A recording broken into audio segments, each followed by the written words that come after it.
Check করে একটু বলো না, স্ক্রিন শেয়ার হয়েছে?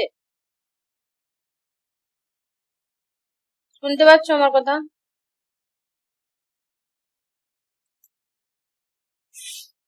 ঠিক আছে,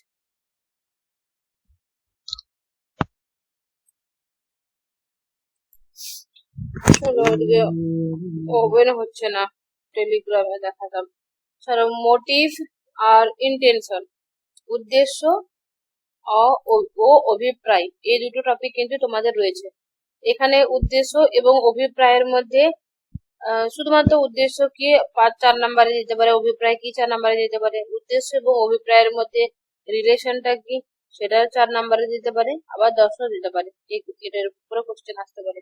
তো আজকে আমরা জানবো শুধুমাত্র উদ্দেশ্য কি। একটা ক্লাসে উদ্দেশ্য কি, অভিপ্রায় কি, তাদের সম্বন্ধ কি, পুরোটা যদি করতাম অনেক বড় লম্বা ক্লাস হয়ে যেত। তার জন্য আজকের ক্লাসে শুধুমাত্র উদ্দেশ্য কি পড়বো, আর উদ্দেশ্যের সাথে সাথে অভিপ্রায় কি একটু একটু আধটু জানবো, ক্লিয়ারলি হবে না। নেক্সট ডে অভিপ্রায় কি মানে ইন্টেনশন বা অভিপ্রায় ডিটেলসে পড়বো, এবং উদ্দেশ্য আর অভিপ্রায় মানে মোটিভ আর ইন্টেনশনের মধ্যে যে রিলেশনটা কি সেটাও নেক্সট ডে পড়বো। আজকে শুধুমাত্র উদ্দেশ্য কি এটা দেখো। ঐচ্ছিক ক্রিয়ার ব্যাখ্যায়, আচ্ছা আগের দিনে পড়াতে যে বলছিলাম না যে আমাদের দৈহিক স্তর থাকে, মানসিক স্তর থাকে, মানসিক, দৈহিক আর একটা বাহ্যিক স্তর থাকে। তার মধ্যে দৈহিক স্তরটা তো আলোচ্য বিষয় নয়। মানসিক স্তরের মধ্যে অনেকগুলো পার্ট ছিল, কামনা, ইচ্ছা, তারপরে তোমার থট, উদ্দেশ্য, অভিপ্রায়, সংকল্প, এই বিষয়গুলো ছিল। তাহলে দিয়ে কোশ্চেনও রেখেছিলাম আমি, উদ্দেশ্যকে কি মানসিক উদ্দেশ্যকে কি নৈতিক বিচারের বিষয়বস্তু বলা যায়, এটা একটা কোশ্চেন চিহ্ন রেখেছিলাম। অভিপ্রায়কে কি মানসিক চিন্তার নৈতিক বিচারের বিষয়বস্তু বলা যায়, এরকম করে কিন্তু প্রশ্ন ম্যাম ছিল। আপনার সাউন্ডটা ক্লিয়ার না।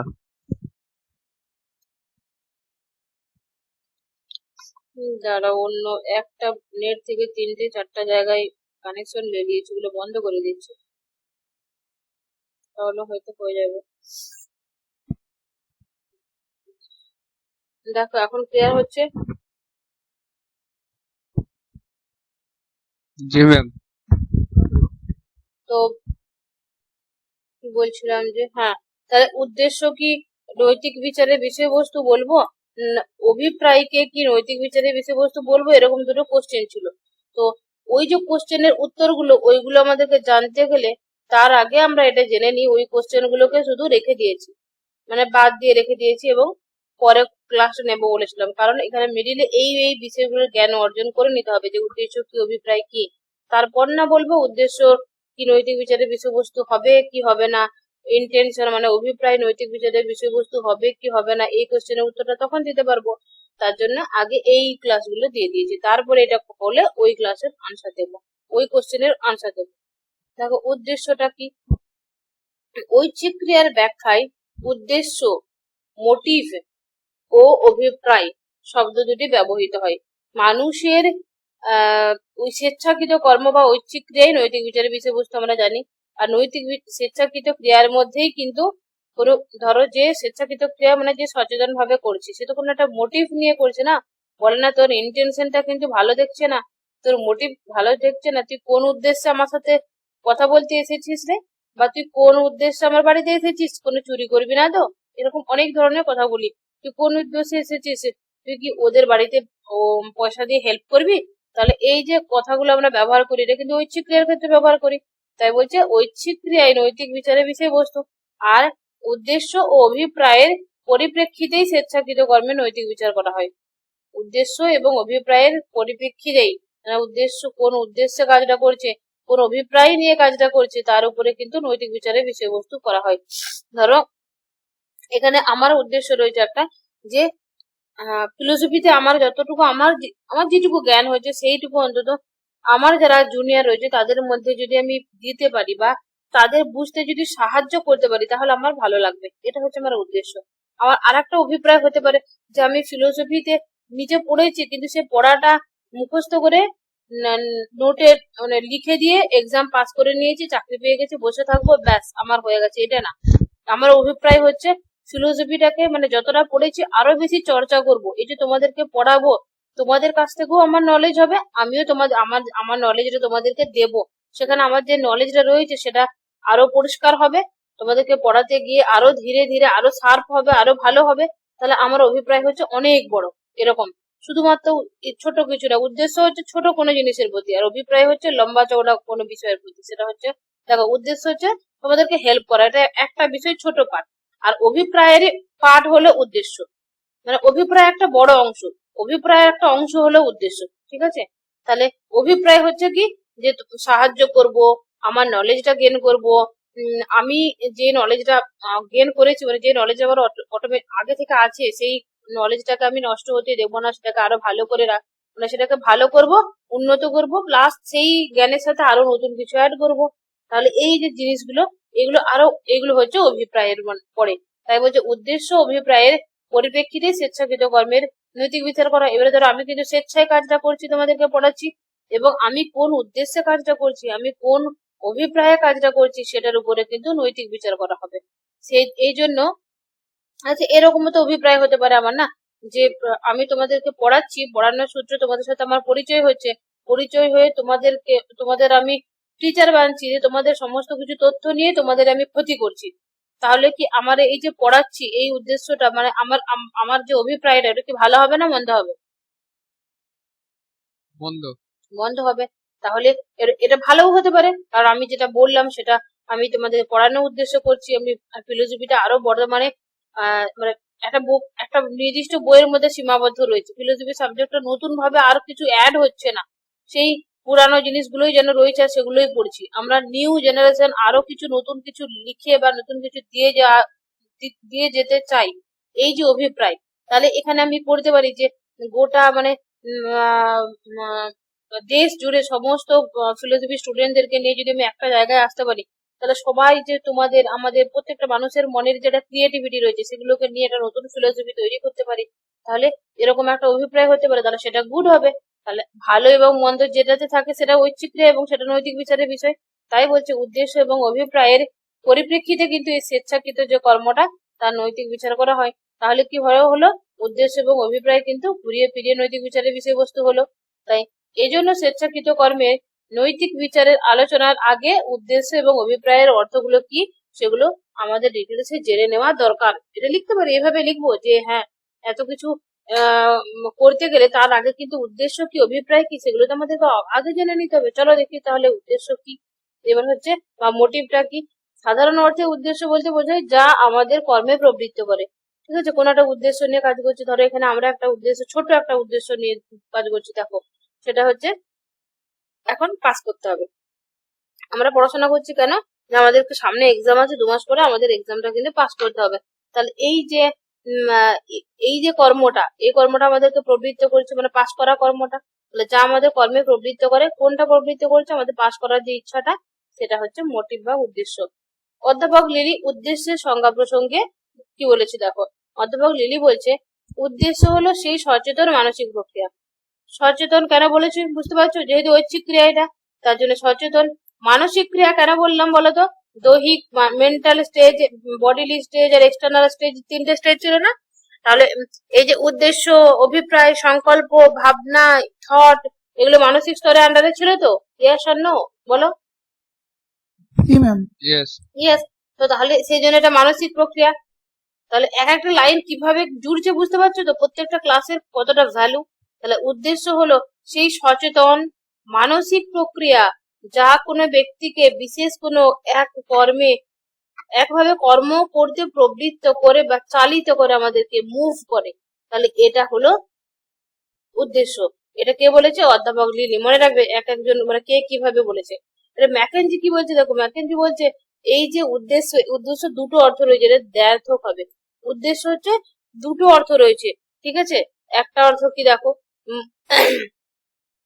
প্রথম উদ্দেশ্য হচ্ছে সহজাত প্রবৃত্তির তাড়না, ইনস্টিংক্টিভ ক্র্যাভিং। আচ্ছা, ইনস্টিংক্টিভ ক্র্যাভিং কি আগের দিনে পড়িয়েছি, সেটা বলতে হবে না।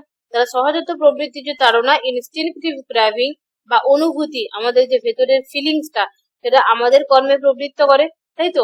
সহজাত প্রবৃত্তি থেকে আমরা কর্ম করি না, সেরকম ভাবে আমাদের অনুভূতি বিভিন্ন আছে, অনুভূতি থেকে আমরা কর্ম করি। এবার দ্বিতীয়টা কি হচ্ছে, দেখো, কাম্য বস্তু বা লক্ষ্যের ধারণা আমাদের কর্মে প্রবৃত্ত করে। ধরো কাম্য বস্তু মানে আমরা কোনো কিছু একটা পাবার লোভে করছি, ঠিক আছে, কাম্য আমাদের একটা লক্ষ্য রয়েছে, এন্ড রয়েছে, সেই যে কাম্য বস্তু বা লক্ষ্য সেটা আমাদেরকে কর্মে প্রবৃত্ত করে। এটা হতে পারে কাম্য বস্তু। এখানে দেখো, এই মুহূর্তে হতে পারে আমাদের কাম্য বস্তু যে পরীক্ষায় পাশ করার পরে ফার্স্ট হবো, ফার্স্ট হওয়ার ফলে গোল্ড মেডেল পেতে পারি, এটা একটা হতে পারে। তারপরে আমি পড়াশোনা করে গ্রাজুয়েশন কমপ্লিট করলে আমি অফিসার হতে পারি। গ্রাজুয়েশন কমপ্লিট করার পর আমি ভীষণ একটা বড় জব করব, পিএইচডি করবো, এটা বড় বড় লক্ষ্য থাকতে পারে। তাহলে সেটা হচ্ছে কাম্য বস্তু বা লক্ষ্যের আমাদের একটা ধারণা। সেটা থেকে সেটার কথা ভেবে ভেবে উম, কিন্তু অনেকে করতে পারে যে ভালো করে পড়াশোনা করি, যে নেটটা পাস করবো, all India national eligibility test যেটা পাস করার পরে মান্থলি 50,000 টাকা করে ফেলোশিপ পাবো, পয়সা পাবো, স্কলারশিপ পাবো। তাহলে এই যে এটা লক্ষ্য এন্ড রয়েছে, সেটা কিন্তু আমাদের কর্মে করতে সাহায্য করে। সেটা খুশি খুশি ভেবে কাজটা করি যে এটা যদি আমি করতে পারি তাহলে ওটা পাবো। হয়ে গেল দুটো অর্থ। তাহলে সহজতা প্রবৃত্তি বা অনুভূতি আমাদের কর্ম করতে প্রেরণা দেয়। ইম্পালস মানে যে প্রেরণা দেয় বলে তাকে আমরা উদ্দেশ্য বলতে পারি। তাহলে সহজতা প্রবৃত্তির একটা উদ্দেশ্য হলো জন্মটা, এটা একটা উদ্দেশ্য। এই উদ্দেশ্যটা আমাদের কর্মে যেহেতু প্রবৃত্ত করে, তার জন্য সেটা হচ্ছে উদ্দেশ্য। আবার লক্ষ্য বস্তু ধারণা আমাদের কর্মে আকর্ষণ করে বলে উদ্দেশ্য। লক্ষ্য বস্তু ধারণা আমাদের এখানে এক একজনের লক্ষ্য বস্তু আলাদা আলাদা হবে। তাহলে এখানে ছেলেদের লক্ষ্য বস্তু হতে পারে ভালো করে পড়াশোনা করে চাকরি পেলে সুন্দর একটা মেয়েকে বিয়ে করব। মেয়েদের হতে পারে ভালো করে পড়াশোনা করে যদি আমি একটা ভালো রেজাল্ট করতে পারি, চাকরি করতে পারি, তাহলে আমার একটা ভালো ফ্যামিলিতে বিয়ে হবে, আমি একটা ভালো জব পাবো। তাহলে এইগুলো হচ্ছে তোমার আকর্ষণ করছে কর্মে, তার জন্য এই আকর্ষণগুলো, এই জিনিসগুলোকে উদ্দেশ্য বলছে। একটা উদাহরণ দেখো, একটা পিতা, একটা বাবা মা, পিতা বলতে এখানে বাবা মা দুজনকে দেখতে পারো। তাহলে বাবা মা কি করে, সে কিন্তু তার সহজাত প্রবৃত্তি দ্বারা বাচ্চাকে জন্ম দেয়, তাই তো? হলো, ঠিক আছে, ওটা বাদ দিলাম। অন্য উদাহরণ, অন্যভাবে দেখো, পিতা মাতা কি করে, পুত্রকে বিদ্যালয়ে পাঠায় না, কিসের জন্য পাঠায়? সেটা হচ্ছে একটা প্যারেন্টাল অনুভূতি আছে না, সে বাবা, সেই সেটা ভেতরের অনুভূতি থাকে, দেখবে হাজার কষ্টের মধ্যেও দেখবে বাচ্চাকে ঠিক মতো আগে রাখছে। আমি সেদিনে স্কুল থেকে আসার সময় দেখছি যে একটা মা তার ছোট বাচ্চাকে, পাবলিক স্কুল থেকে ছোট বাচ্চাকে নিয়ে আসছে, 3 সাড়ে 3 বছর হবে, হার্ডলি 4 বছর হবে। তো তখন 11টা টাইম, 10, 10:30, 11টা টাইম। তো মানে রোদ তো হয়ে গেছে, তো ছাতাটা সে কিন্তু তার বাচ্চা, তো বাচ্চা মানে বুঝতে পারছো, ছোট বাচ্চা, সে কিন্তু ছুটছে, সামনের দিকে ছুটছে। তো মাটাও তার পিছু পিছু ছুটছে, ছাতাটা বাচ্চাটার মাথায় নিয়ে নিয়ে ছুটছে। আর সে কিন্তু অনেকটা পিছনে ছুটছে, নিজের মাথায় কোনো মানে ওড়না নেই, কোনো কোনো চাপা নেই, কোনো কিছু নেই, নিজের বডিতে কিন্তু রোদটা লাগছে, আর সে কিন্তু বাচ্চার পিছু পিছু ছাতা নিয়ে ছুটছে। তাহলে এটা কিন্তু প্যারেন্টাল অনুভূতি থেকে হয়েছে না, এটা প্যারেন্টাল একটা অ্যাফেকশন। তাই বলছে এই কর্মে প্রেরণা দেয়। আচ্ছা, তোমাদের মা বাবারা এরকম করে না? ধরো ঘরে খাবার কম আছে, দেখবে মা কিন্তু না খেয়ে নিজেকে তোমাদেরকে দেয় না? কথা বলো। লাইভটা শেয়ার হচ্ছে না, লাইভ শেয়ার হচ্ছে না। স্ক্রিন শেয়ার হচ্ছে না? না না না ম্যাম। দাঁড়াও একটু দেখি। এখন দেখো তো, দেখতে পাচ্ছ কিনা? না।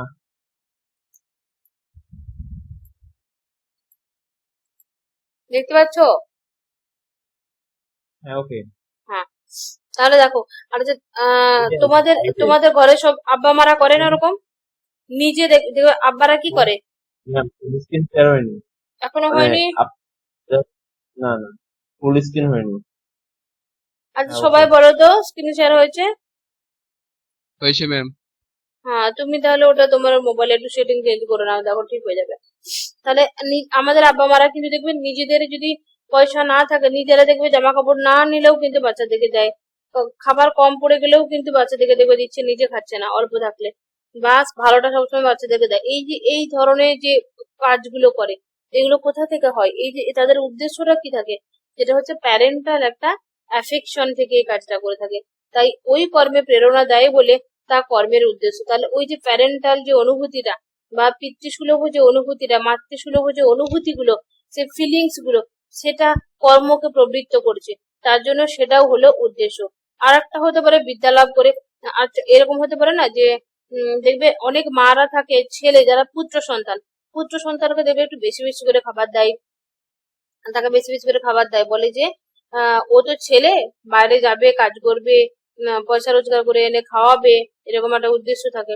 সেই যে উদ্দেশ্য, তার কি লক্ষ্য থাকে? বাচ্চাকে খাওয়াচ্ছে কেন? সে ভালো করে খাওয়াচ্ছে, সে বাইরে জব করবে বা টাকা রোজগার করে এনে তাকে বাড়িতে দেবে। বা এরকম হতে পারে বিদ্যা লাভ করাই, যে বিদ্যা লাভ করার পরে ভালো পড়াশোনা করার পরে সেটা ভালো জব পাবে, ঠিক আছে, সে নিজের পায়ে দাঁড়াবে, এরকম সে নিজে কিছু একটা করবে, সমাজের জন্য করবে, তাদের ঘরের জন্য করবে। এই এই যে একটা এন্ড থাকতে পারে বা এরকম আর একটা উদ্দেশ্য থাকতে পারে। তাহলে এই যে লক্ষ্য পিতাকে ওই কর্মে আকৃষ্ট করছে, যে আমি ভালো করে পড়াশোনা করাই, সে বড় হয়ে আমাদেরকে দেখবে, বুড়ো বেলায় দেখবে। অনেকে বলে না, মানে বাচ্চা জন্ম দেয়, জন্ম দেওয়ার পরে ভাবে পুত্র সন্তান চাই, যে সে বুড়ো বেলায় তাদেরকে দেখবে।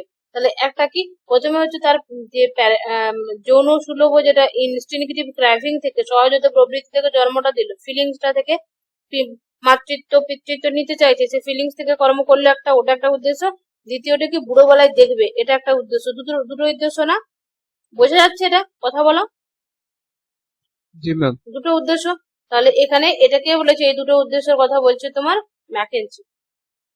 তাহলে এই দুটোকেও কিন্তু উদ্দেশ্য আলাদা আলাদা টাইপের হলো। তাহলে প্রথমটা কি হলো, প্রবৃত্তি তাড়না থেকে কাজটা করলো, যেটা পিছন থেকে ধাক্কা দিচ্ছে ব্যক্তিকে কর্মে প্রবৃত্ত করতে, এবং অটোমেটিক ভাবে কিন্তু পিতৃত্ব মাতৃত্বটা লাভ করতে চায় মানুষ। আর একটা হচ্ছে দ্বিতীয়টা কি, এটা হচ্ছে লক্ষ্য বস্তু লাভের জন্য, যে বুড়ো বেলা আমাদেরকে দেখবে আমার বাচ্চা কাচ্চা, তাহলে সেটা হচ্ছে সামনের দিকে ব্যক্তিকে কর্মে আকর্ষণ করছে। দুটো হয়ে গেল। তাই বলছে যে উদ্দেশ্য শব্দটি দুটি ভিন্ন অর্থে হতে পারে, আবার বিভিন্ন জন বিভিন্ন অর্থে, কিন্তু ভিন্ন ভিন্ন আলাদা আলাদা অর্থে এই উদ্দেশ্য শব্দটাকে ব্যবহার করতে পারে। সহজাত প্রবৃত্তি তাড়না অনুভূতি যা কর্মের প্রেরণা দেয়, এই অর্থে উদ্দেশ্য শব্দটিকে অনেকে প্রয়োগ করে। আর উদ্দেশ্য বলতে অনেকে, দেখো এই অর্থে যারা প্রয়োগ করছে, যে সহজাত প্রবৃত্তি বা অনুভূতি, ফিলিংস অর্থে, তাদের মধ্যে উদ্দেশ্য বলতে কি, রাগ, দেশ, করুণা, তারপরে তোমার সুখ দুঃখ ইত্যাদি অনুভূতি, এইসব অনুভূতি আমাদের কর্ম প্রেরণা জাগায়। তাহলে এই যে কর্ম প্রেরণা জাগাচ্ছে কি, রাগ অনুভূতি। আর এদের মধ্যে সুখ দুঃখটাকে সবথেকে বেশি গুরুত্ব দিবে কারা? যারা চরম উদ্দেশ্য, তাদের মধ্যে চরম উদ্দেশ্য কি, সুখ দুঃখ। কারা? এরা হচ্ছে বলবে তোমার এই বেনথাম টেনথাম, এরা এই মাত্রাতে যাবে। দেখো হিউম, মিল, বেনথাম, এরা হচ্ছে তোমার সুখবাদী। এদের উদ্দেশ্য কি, সবসময় কাজ করে কেন, যে এদের মিল, বেনথাম বা সুখবাদীদের মূল উদ্দেশ্য থাকে সবসময় যে আমরা দুঃখমূলক কাজ থেকে নিজেদেরকে সরিয়ে রাখবো, আর সুখজনক কাজে আমাদের নিজেদেরকে ইনভলভ করব। সুখজনক কাজকে দেখে দেখে করব, বা যেটাতে সুখ দেবে সেই কাজটাকে আমি বেশি বেশি করব। তাহলে এই কাজগুলো, এই কথাটা বলবে হিউম, মিল, বেনথামরা। তাদের মধ্যে উদ্দেশ্যটা কি, সুখ দুঃখটাকে ভোগ করা। মেন যদি বলা হয় যে সুখটাকে ভোগ করা, দুঃখটাকে যথাসম্ভব পরিহার করাই হলো তাদের কর্মে করার বা কর্মের উদ্দেশ্য তাদের। তাহলে সুখবাদীদের মধ্যে সুখ দুঃখের অনুভূতি হলো মানুষের জীবনের চরম উদ্দেশ্য, যা তাকে কর্ম প্রেরণা দেয় বা কর্মে প্রবৃত্ত করে। কোনটা?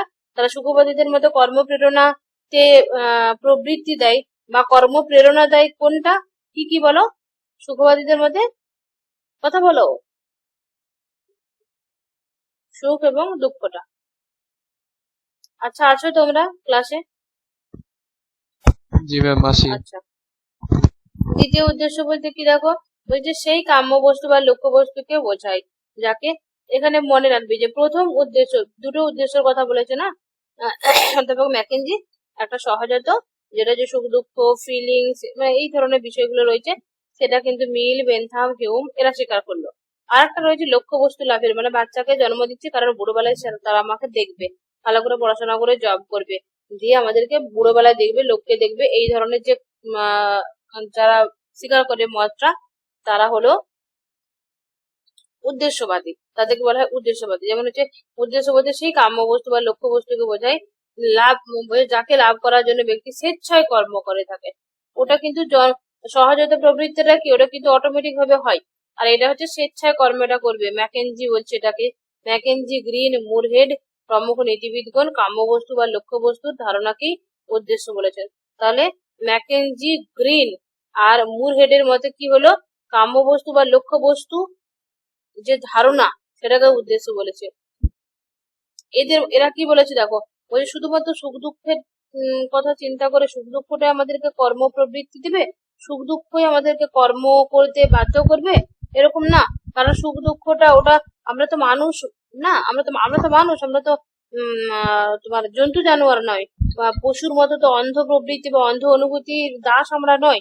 তাহলে পশু প্রবৃত্তি যেহেতু আমাদের মধ্যে নেই, আমরা যেহেতু মানুষ, আর আমরা যেহেতু স্বেচ্ছায় কাজ করি, আমরা যেহেতু স্বেচ্ছাকৃত বা ঐচ্ছিক কাজ করি, যেহেতু আমাদের নৈতিক বিচারের বিষয়বস্তু ঐচ্ছিক ক্রিয়া, সেজন্য বলছে যে মানুষ আবেগের দ্বারা সম্পূর্ণ ভাবে নিয়ন্ত্রিত ও পরিচালিত, অর্থাৎ যে আবেগের দাসত্ব স্বীকার করে নিচ্ছে, তার কোনো কর্মই নৈতিক বিচারের বা ভালোত্ব মন্দিরের বিষয় নয়।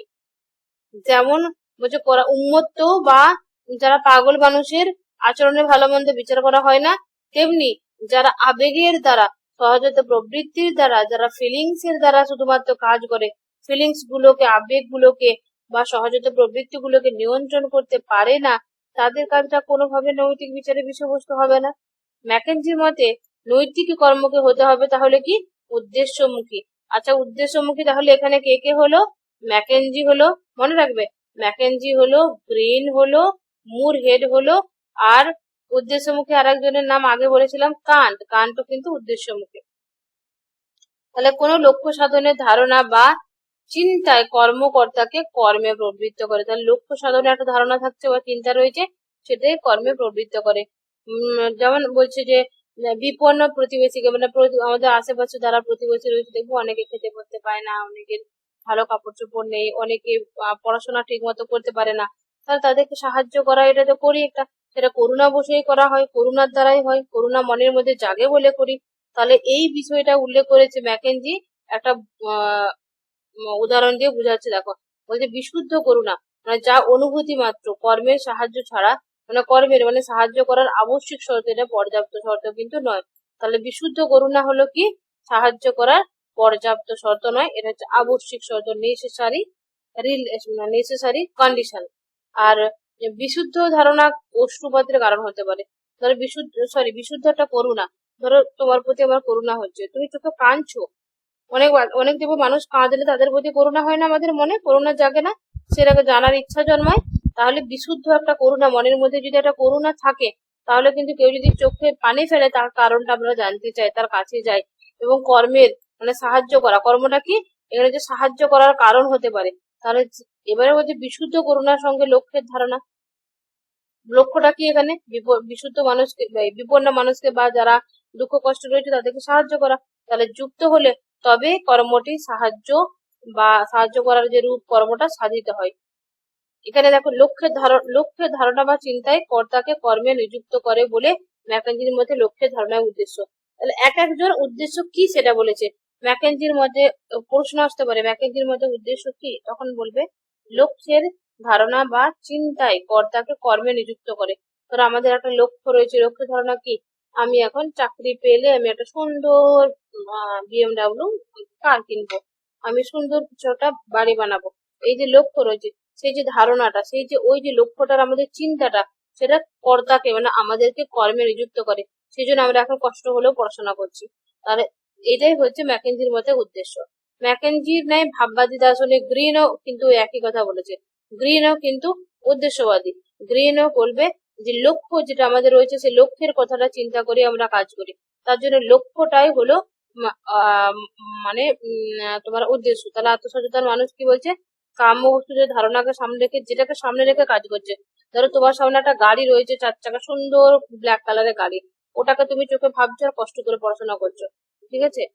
আরো একজন পড়াশোনা করছে যে আমি ভালো করে পড়াশোনা করলে ওই বাপের ওই মেয়েটা বলেছে কি ও আমার সাথে বিয়ে দেবে, তাহলে ওই মেয়েটাকে ফোকাস করে কাজটা করছো, তাহলে তোমার লক্ষ্যবস্তু হলো সেই মেয়েটা।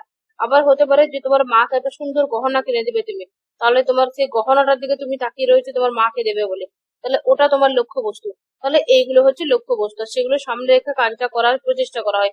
তো তাহলে ম্যাকার্জির মধ্যে কি হলো, সেটাই হলো উদ্দেশ্য। মুরহেড আবার একই কথা বলবে। মুরহেড আবার কিছুটা ভিন্ন মত করেছে, কিন্তু ওদের মতটাই বেশিরভাগ যাচ্ছে, যে নির্বাচিত যে কাম্য বস্তুর ধারণাকে উদ্দেশ্য বলেছে, মানে একই বিষয় কিন্তু বলেছে। মুরহেডের মধ্যে মোটিভ বলতে কি, বলছে কেবল অনুভূতিকে নয়, মোটিভ বলতে কেবল ফিলিংস না, সেখানে হচ্ছে কেবল লক্ষ্যের যে ধারণাটা সেটাও বোঝাচ্ছে না। তার মধ্যে কি দেখো, সে একটু ভিন্ন ভাবে বলছে, যে মুরহেডে বলতে চাইছেন নির্বাচিত কাম্য বস্তুর ধারণাকে। নির্বাচিত, ধরো অনেকগুলো নির্বাচিত কেন বলেছে? যখন বলেছিলাম না যে কাম্য বস্তুগুলোর পাওয়াজের মধ্যে দ্বন্দ্ব চলে একটা, ছাতা নেব না জুতো নেব, জুতো নেব না জামা নেব, তার মধ্যে যেটা সব থেকে বেশি গুরুত্বপূর্ণ এবং আমার মধ্যে যতটা টাকা, আমার কাছে যতটা টাকা আছে তার উপর ভিত্তি করে আমরা সিদ্ধান্ত নিই, ওটাকে বলেছে উদ্দেশ্য।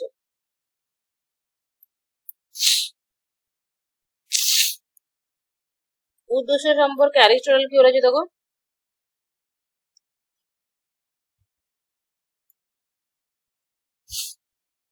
এটা মনে রাখবে, ভেরি ভেরি ইম্পর্টেন্ট।